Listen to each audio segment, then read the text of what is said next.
तो दोस्तों आज के इस वीडियो में मैं आपके सामने कुछ one of the best books on stock market investing के बारे में कुछ इन्फॉर्मेशन रखना चाहूँगा।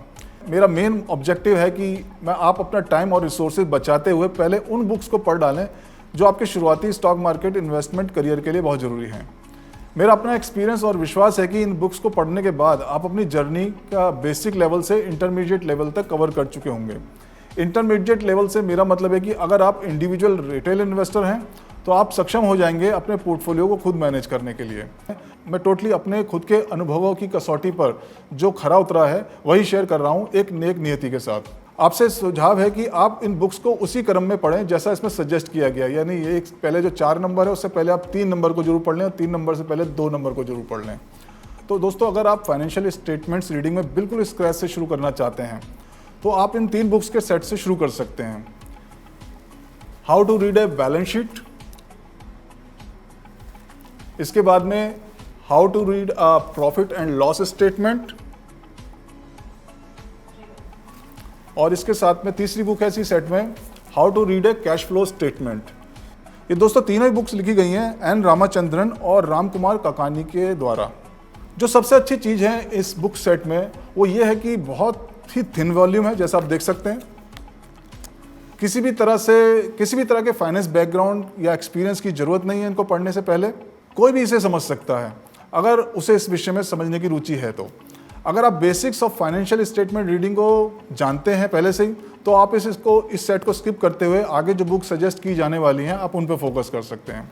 तो दोस्तों अगली बुक है हमारी अपनी लिस्ट में द इंटेलिजेंट इन्वेस्टर, जो बेंजामिन ग्राहम ने लिखी है। दोस्तों ये बहुत ही चर्चित बुक है स्टॉक मार्केट की बुक्स में से, और इसे मिस्टर बेंजामिन ग्राहम ने लिखा जो वॉरेन बफेट के मेंटर थे। इसका पहला एडिशन 1949 में पब्लिश हुआ था।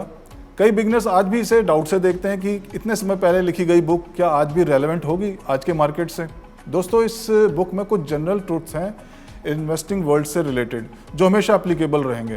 को पढ़ने के बाद बहुत क्लैरिटी से समझ में आता है कि इन्वेस्टिंग फिलॉसफी और इन्वेस्टिंग साइकी क्या होता है, और ये नॉलेज आपको हेल्प करेगी अपनी अप्रोच को चेंज करने में जहाँ पर भी अगर ऐसा रिक्वायर्ड होता है तो।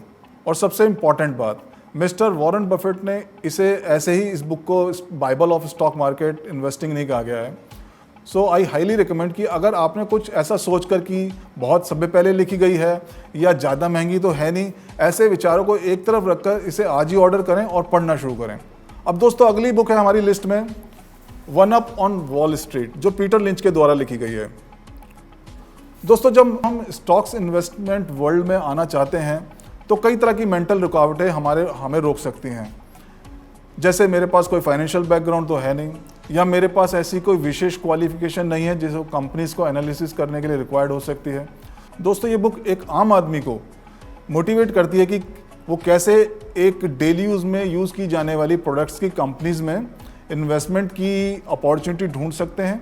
इस बुक में पीटर लिंच, जो कि एक खुद बहुत बड़े निवेशक और फंड मैनेजर रहे हैं, अपनी खुद की कई इन्वेस्टमेंट सक्सेस के बारे में शेयर करते हुए दिखते हैं, जिसमें उन्होंने अपने खुद की फैमिली मेंबर्स की परचेजिंग को ऑब्जर्व करके कैसे उन कंपनीज में इन्वेस्टमेंट करके कई मल्टी बैगर स्टॉक्स को डिस्कवर किया और एक बहुत अच्छा मुनाफा कमाया। दोस्तों अब अगली मेरी लिस्ट में 2 बुक्स हैं। द फाइनेंशियल नंबर्स गेम, किसी वजह से आज वो बुक मैं कैरी नहीं कर रहा हूँ, पर आप नोट कर लें द फाइनेंशियल नंबर्स गेम, जो चार्ल्स डब्ल्यू मुलफोर्ड के द्वारा लिखी गई है, और दूसरी बुक है फाइनेंशियल स्टेटमेंट एनालिसिस, जो मार्टिन एस फ्रिडसन ने लिखी है। दोस्तों ये दोनों बुक्स मैं हाईली रिकमेंड करूंगा जब आप अब तक जो बताई गई बुक्स हैं उनको पढ़ लेते हैं तो। ये दोनों बुक्स हमें सिखाती हैं कि कैसे कंपनी जो सही परफॉर्म नहीं कर पा रही है मार्केट्स में, इन्वेस्टर्स को फाइनेंशियल स्टेटमेंट्स प्रेजेंट करते हुए कैसे मूर्ख बना सकती है।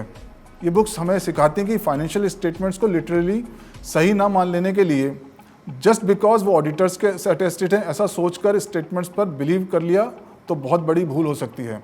फाइनेंशियल स्टेटमेंट्स में स्ट्रेट वे फ्रॉड तो इन्वेस्टर के लिए बहुत सीरियस है ही, परंतु कंपनी गैप यानी जनरली एक्सेप्टेड अकाउंटिंग प्रिंसिपल्स की लिमिट्स में रहते हुए भी काफ़ी कुछ मैनिपुलेट कर सकती हैं फाइनेंशियल स्टेटमेंट्स में। इसलिए आई हाईली रिकमेंड कि आपने ये दोनों बुक्स जरूर पढ़ रखी हों फाइनेंशियल मार्केट्स में एंटर करने से पहले। और दोस्तों अब हमारी last book, last but not least, financial shenanigans, जो हॉवर्ड एम शिलिट ने लिखी है। ये बुक भी अभी सजेस्ट की हुई दोनों books financial numbers games and financial statement analysis की तरह भी है, कि कैसे आप फ्रॉड को समझें स्टेटमेंट रीडिंग के दौरान। इसके अलावा ये बुक फोकस है डीपली 2 और प्रमुख विषयों की तरफ, जिनको जानना एक इन्वेस्टमेंट करियर के लिए ऑलमोस्ट मैंडेटरी है।